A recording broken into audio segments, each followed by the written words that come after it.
Hi, RJ.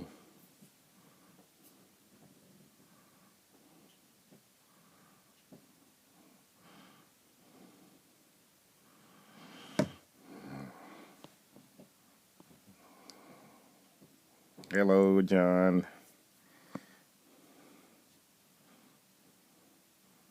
Hello, the courage giver. Hey, hey, hey. Hello, everybody. Wow, RJ, you are like a conductor. You're conducting a symphony this evening.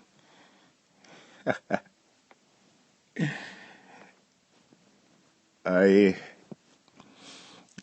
uh, got up with no intention of doing a scope.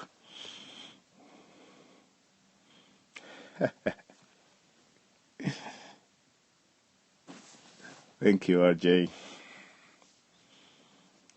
And discovered uh, a black scope. That's pretty amazing.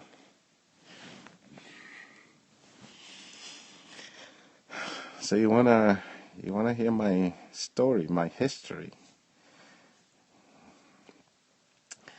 It's unknown to the general public, but it's a true history. I uh, I often like to start by saying that that's the reason that I can't drink hard liquor today. It's because I started life with a weak stomach.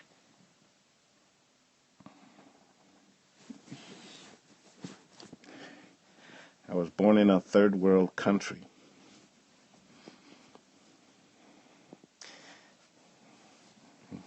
I'm glad to share. I believe in sharing.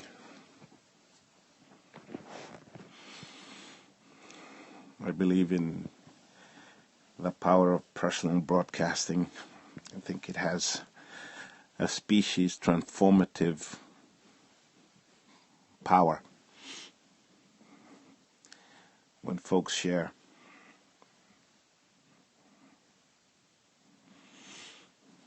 That's why I can listen to you, RJ, because I think you share from the heart. And I could listen to that.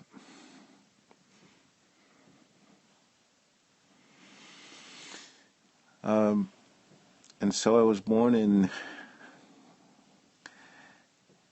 a third world country, nearby country, third world.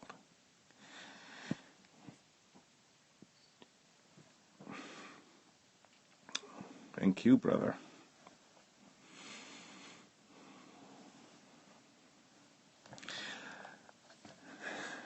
Dominican Republic.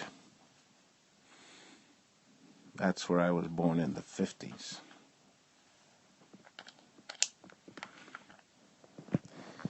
And I was born with, what do you call it, a big stomach.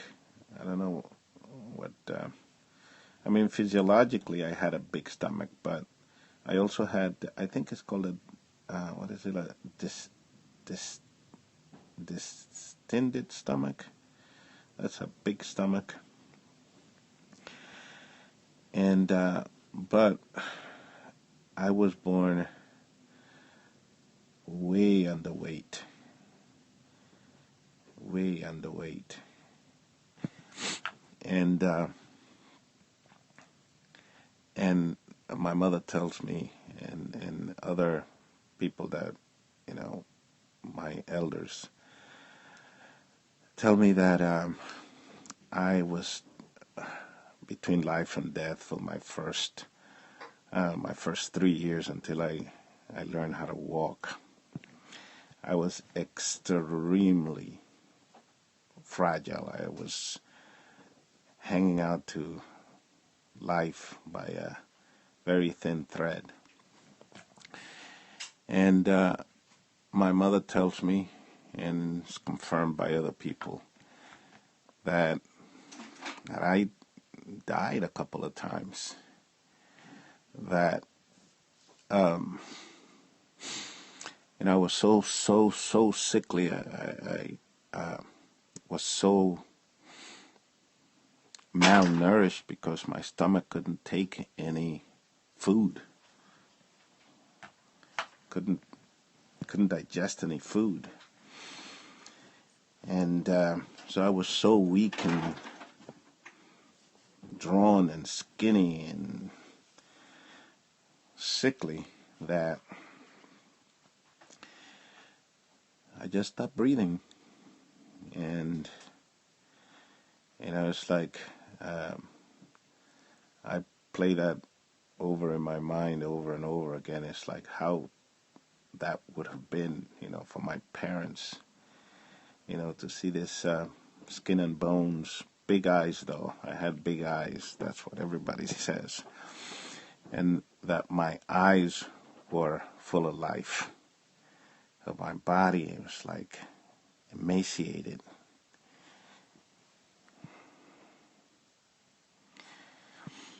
And I believe that. I believe that. I believe that God spared me for a reason. For a reason. And so in my mind, I play out the scenario. It's like in this, manger. In this manger, it's like this little skin and bones, this skeleton covered by skin, taking its labored breaths. And then imagine both my parents right over me, right over my bed, just inches from my face. They're just watching me go, and I'm taking labored breaths, and then I stop breathing, and they check my breath, and then they start crying. Yeah, he's gone, he's gone. Oh my God, he's gone. And then, after minutes of being gone, it's like somebody walks near and looks at me and says, "Oh my God, oh my God, he's breathing, he's breathing."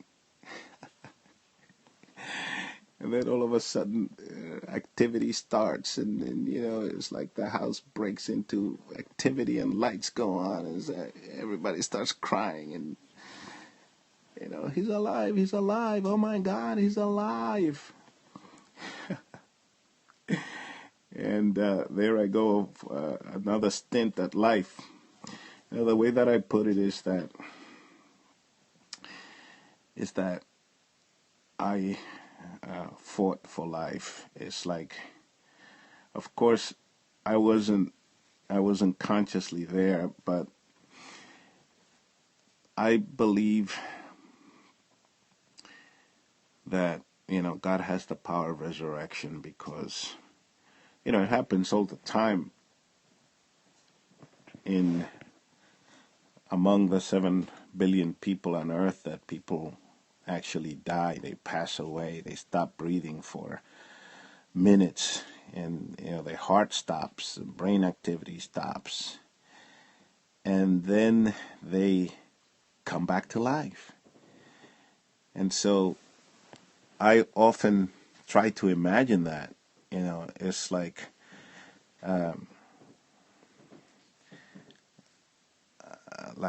it's like being in a boat, in a rowboat, and then you're sort of drifting away from the shore, and it's a drift, and then you can't see the light of the shore, and you're still alive, but you're separated from the shore.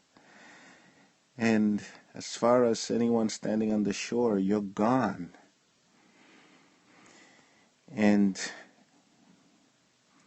But you're alive on the in the ocean, and then the the very action of the water itself just brings you back to the shore. And then it's like, oh, he's back, he's back. Oh my God, he's back. I thought you were gone. I thought I would never see you again. Yeah, but you're back. I truly believe in the power of resurrection. Yeah, powerful message from God's messenger. You know, getting back to my name story, is that's that's part of it. You know, it's like I'm learning right now from scopers, from so many wonderful teachers on Periscope, that identity equals destiny. Identity equals destiny. It's like your name. I feel that way because it's like with the interest that I've had in language. One of the things that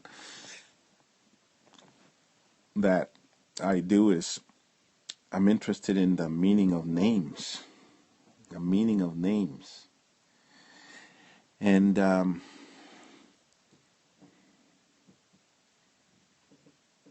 yeah, that's one of the things that Jesus did, is that Jesus went around renaming people.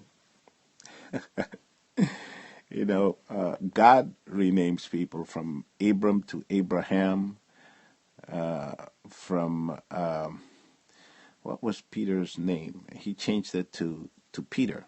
I don't remember what Peter's name was before he changed it. Before he changed it to he changed Saul to Paul.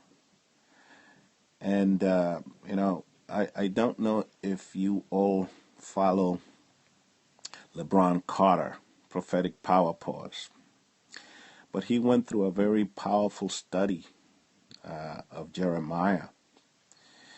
And in that study, he cited the life of Gideon. And, where God told Jeremiah, he said, don't say that about yourself. Jeremiah said, I'm only a child. I can't do what you're asking me to do. And God told him, don't say that. Don't say that. And with Gideon, Gideon thought that he was weak and this and that and unworthy. And then, Jesus, this time the Father, this was in the Old Testament, Yahweh told him, that you're a great man of valor. And so an encounter with God often results in a name change, in an identity shift. And, I feel that my understanding of my name has shifted throughout my life based on a growth pattern of my life. And for most of my life, I thought that my first name was Daniel. And,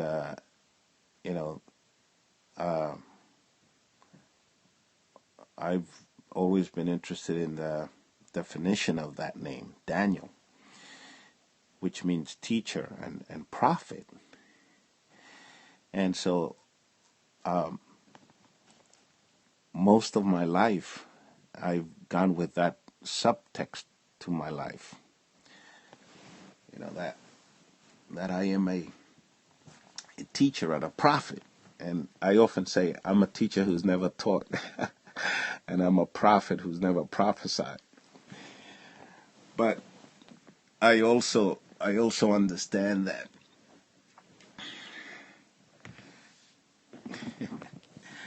I also understand that when a child of God speaks, he's prophesying. So you don't have to say, thus saith the Lord, to prophesy. And that's what I mean. It's like, that's why I love your scopes, RJ, because, it's like knowledge just drips from everything you say. I could take notes listening to you. I told you that you have a way with words. You have a gift with words. And so that's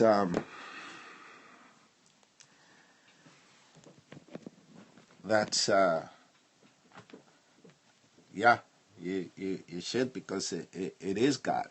The way that I put it is God in me, through me, by me, for me, despite me. That's the way that I put it. And I believe that that's correct. That's what the lesson was in the life of Gideon. It's like the first thing that God told Gideon is, I am with you. I am with you. And that's the beginning of identity. I am with you. And then it goes from there. It's like, because I am with you, you are a great man of valor. That's it. That's it. So his first name was, his name initially was Simon, and then Jesus changed it to Peter.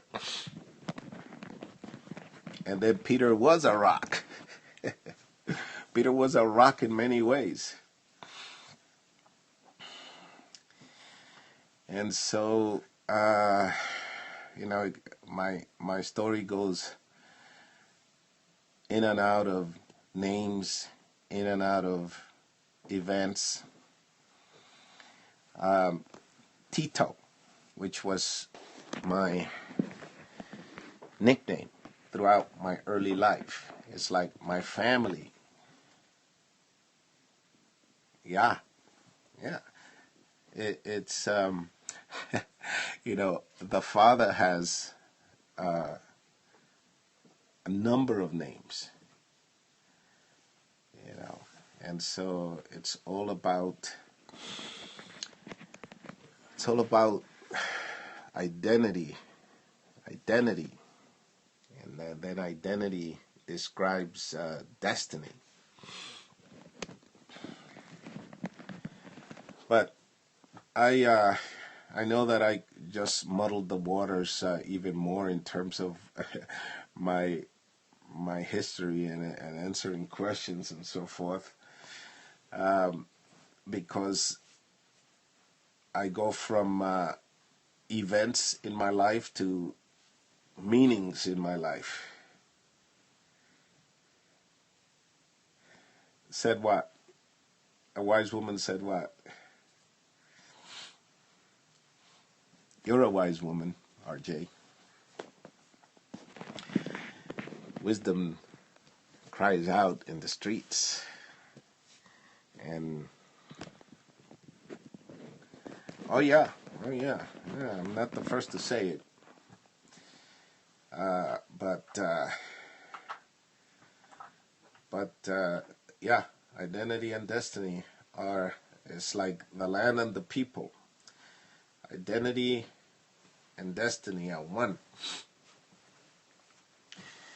And so, right now, I'm struggling with a back problem, and I never talk about it. I mean, or complain about it, because it's like, and I don't have a right to. It's a blessing to touch base and to connect with you as well. And like I said, we could thank the Spirit through RJ, the Spirit in RJ. Oh yeah, the runner. Okay, you see, the runner comes out of my back situation because what it is that I was walking through Home Depot. Well, the story really starts like this. My mother-in-law is 92.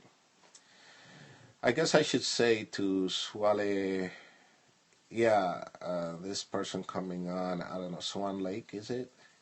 That is a black scope so that they don't think that there's something wrong. But yeah, my mother-in-law, she's 92. And my wife and I take her shopping and this and that just to get her out of the house.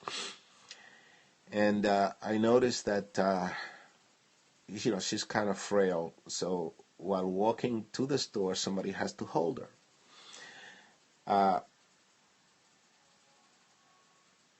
That's me and Marie reconnect. Oh, I see. Reconnecting. Okay.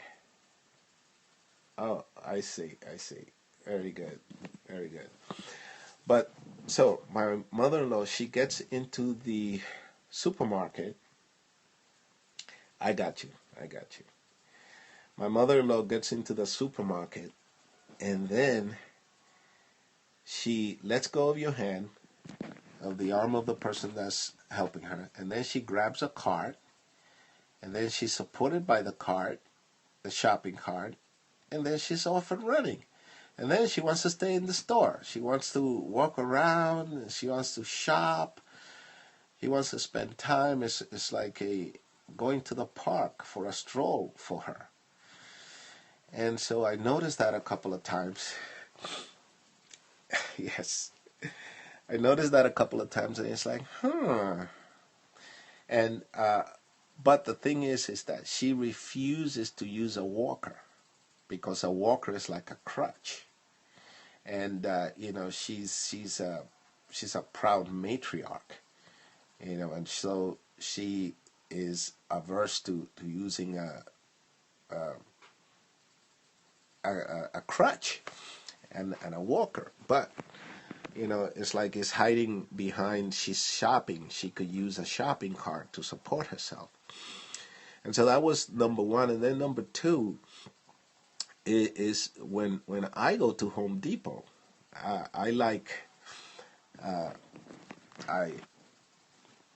love Home Depot. I gotta admit that.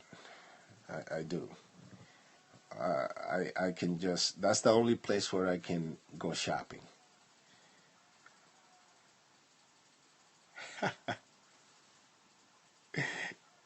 Dude, that's thinking outside the box. Yeah, yeah. And so when I go to the Home Depot, it's like I like to go late when there's not a lot of people, or early when there's not a lot of people, and I find, yeah, yeah, she's a very smart woman. Is that right? Your mom loves Home Depot too. That's pretty courageous. Uh, and so I find it thrilling. To me, it's like I get on the shopping cart, and then I go flying around. I mean, I'm 62. I am pretty good shape, for my age. That's what people tell me. And security sees this older man just swishing around the store in the back, and gliding on the shopping cart. And so I put it together, with my mother-in-law's um, uh, ability to be on her own, and then my finding thrill. Yeah, I did say security. They're used to me though. I go to the same store and they're used to me. They leave me alone. They see me. They wave to me. I'm in the back, frolicking.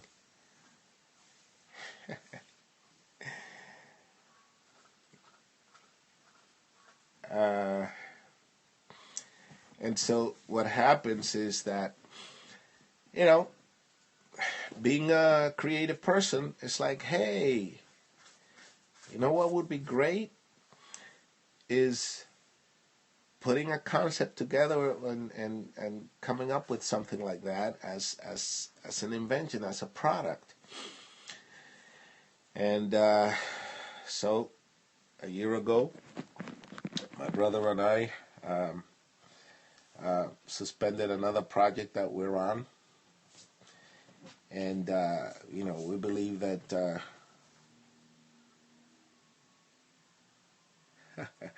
wake up, John. I guess John is gone.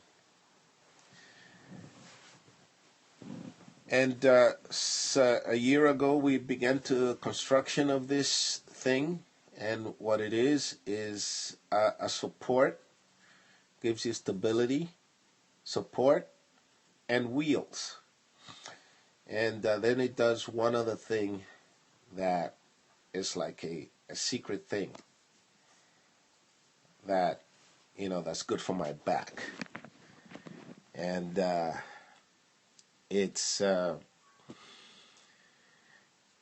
prototype has been produced, fabricated, and it's on the road. And we take it on the road, we frolic with it, we study it, we understand it, we put it back in the shop, we upgrade it, modify it, put it back on the ground, and so that's what it is. It's something that anyone in any kind of condition can use. It's like RJ. I know that you're on a wheelchair. Now, I don't know if you can stand on your legs, but if you can stand on your legs, this thing will take it from there. This runner will take it from there, because it's like a shopping cart, but it's a lot more than that. What a shopping cart does is that it gives you stability. So what the runner does, it gives you stability. Plus, it has all kinds of springs and hinges and wheel patterns and all of that for all kinds of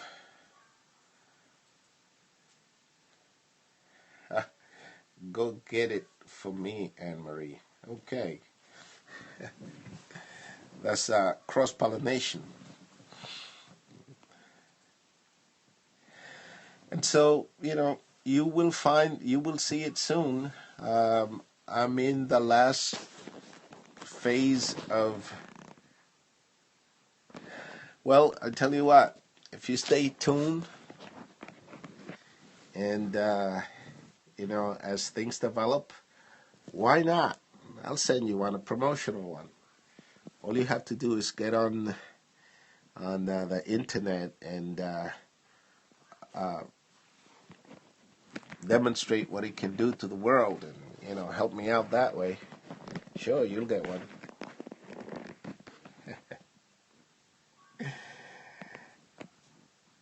She'll be a test dummy. Great. Actually, you can. You certainly can. I take it out on the track, and I run around the track, and but it's the wheels that it has right now is best on a surface that is hard and straight and smooth, and then you're doing some fantastic gliding and twisting and turning and all kinds of things. Wheels on the runner going round and round and round and round. All right, so who's next? I'm passing the mic to someone else. Who's next? Who's going to do the next scope? RJ, I'm going to throw it back to you.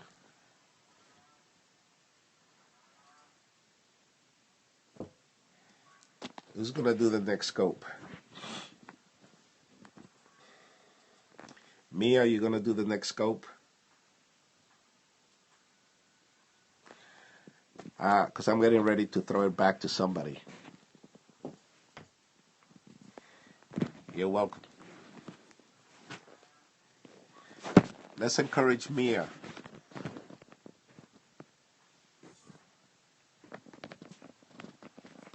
John, let's encourage Mia, or maybe John can get on. Yeah, let's Mia or John.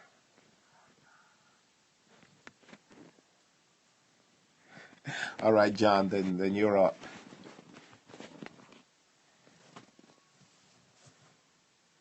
Let's do this, John.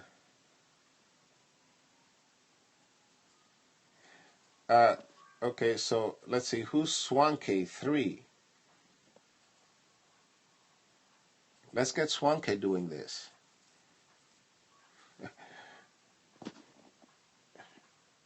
John is gone. Oh, Swan Lake. Swan Lake, you're up.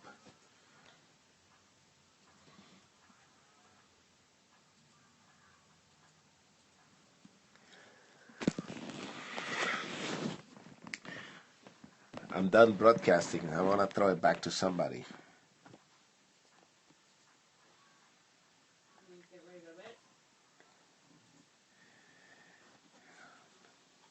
RJ, I'm going to throw it back to you.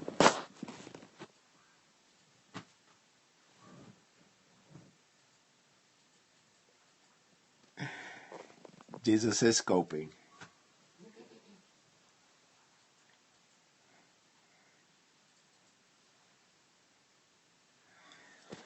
RJ, you good with that, right? Let's just say good night. I like good people. Thank you so much. We love you. Have a great night. We'll do it again tomorrow. Sounds real good, RJ. Thanks for conducting the orchestra tonight, the symphony. It was a great night of music. Good night, everybody. And thanks for letting me share. It was enjoyable. Thank you for inviting me to do that, RJ. Good night, everybody.